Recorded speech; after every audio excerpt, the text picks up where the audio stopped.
Hi guys, welcome back to the channel. Today we're going to teach you about hatching your very own chicken babies at home. So we're going to walk through candling the eggs and then watch the hatching process, and then you get to see these little guys come out of their eggs. Alright guys, here we go. We're going to start candling these eggs. Picking them up one by one. We're going to start with the first silky here. And put it right down on that candlelight. And to me, this one looks infertile. Normally you're going to see, some heavy shadowing, a little bit more bloodline. This one just doesn't have the look to being fertile. So we're going to set this one off to the side. And we'll try the next one. Okay, silky egg number 2. There we go. And now this one, 100% fertile. You can see the difference. That big shadow in there means that the embryo is forming. And then that little black dot that's moving around, that's your embryo. Look at that. Yeah, super neat. You can see how the light just only goes through half the egg. That's why that first one you could tell just pretty instantly it's not fertile. I know the last batch I tried to keep those ones just in case, but they didn't work out. So you'll know if it's your first time. It's very scary. You're very nervous about it, but you'll see, movement in the egg, 100% at 7 days, you're going to see that. And these guys were put in there on Sunday, so that means straight up 7 days. Okay, so we'll set him over there. And then we're going to go for silky egg number 3. And that's a fertile egg. Nice and dark. And then you'll see the eye. And there it is. And it's moving around in there. It's amazing that that's going to be a little silky chicken baby. So excited to see these guys hatch. It's gotta make sure you do it kind of quick. Try not to let all the heat out of the incubator. Try not to let all the humidity out. You want to keep that thing pretty toasty. And usually I only candle, twice. So to me, I don't know, that one looks like it wanted to form. Just don't trust. There's a little bit of something there, but I don't trust this egg. I don't trust that it's going to be fertile. Nothing's moving. It may have tried to develop, and that's why you have that dark side, but we'll know.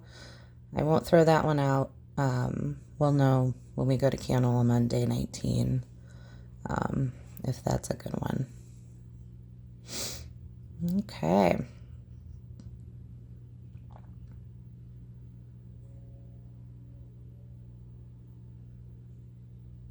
Here comes the next.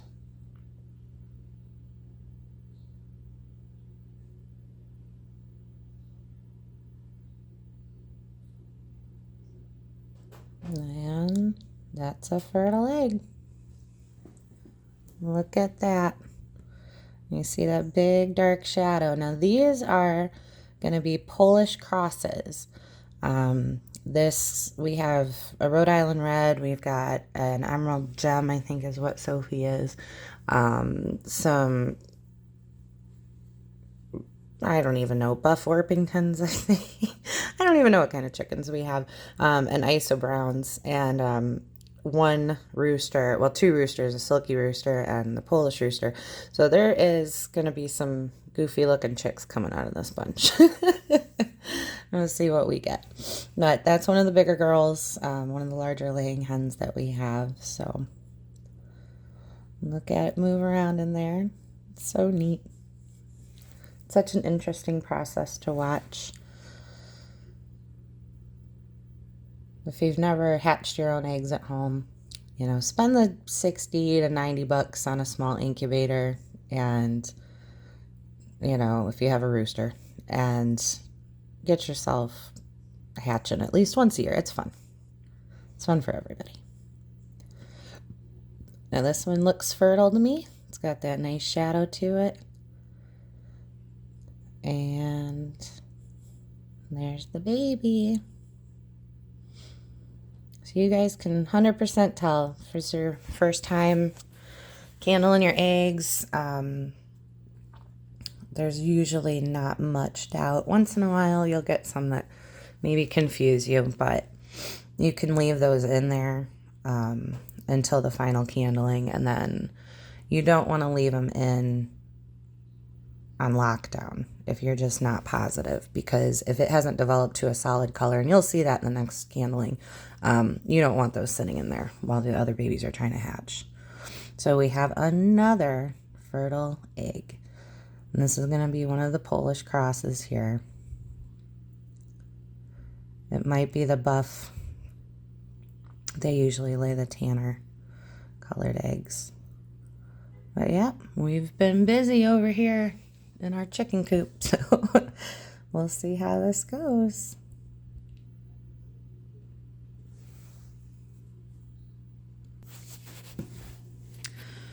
Okay, here we go. That's the last one, and that is fertile. Oh man. So we are going to have, hopefully, by day 19, there'll be 6 chickens. So there'll be 2 silky babies and 4 Polish crosses.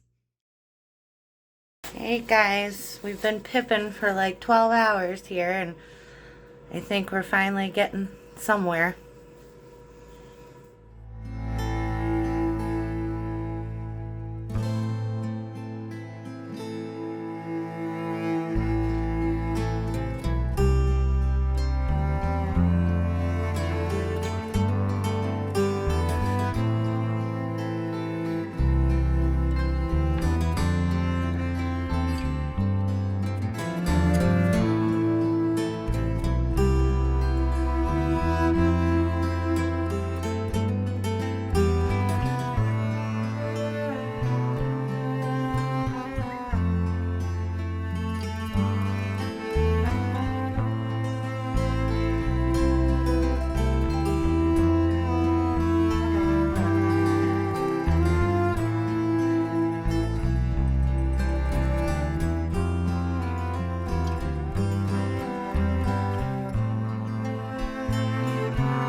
Guys, we came down this morning and we have our second little chick hatched, and if you can see this little white one over here, that one's trying to come through right now. So we've got 2 little babies flopping around in there. Now they're gonna stay in there until they're fully dry, so about 24 hours.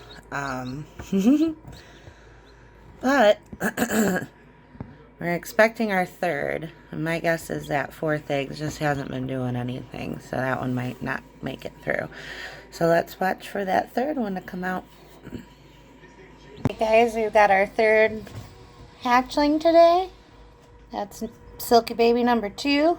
So we got 3. It's hard to see through here. She wants out so bad. We gotta let them dry though, so we can't open this because this one's wet. So once she gets dried out, we'll take them. And that's going to be their new little enclosure with the brooder plate. This is a first time use for this thing. We'll see how it goes. Got good reviews.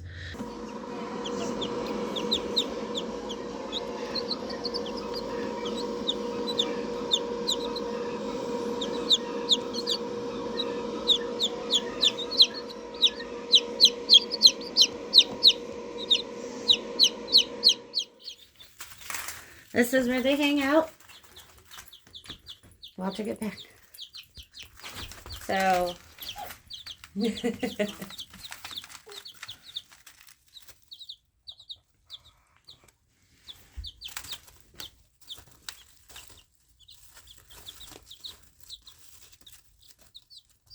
so for their little enclosure here, we have a brooder plate, and then we just have food and water.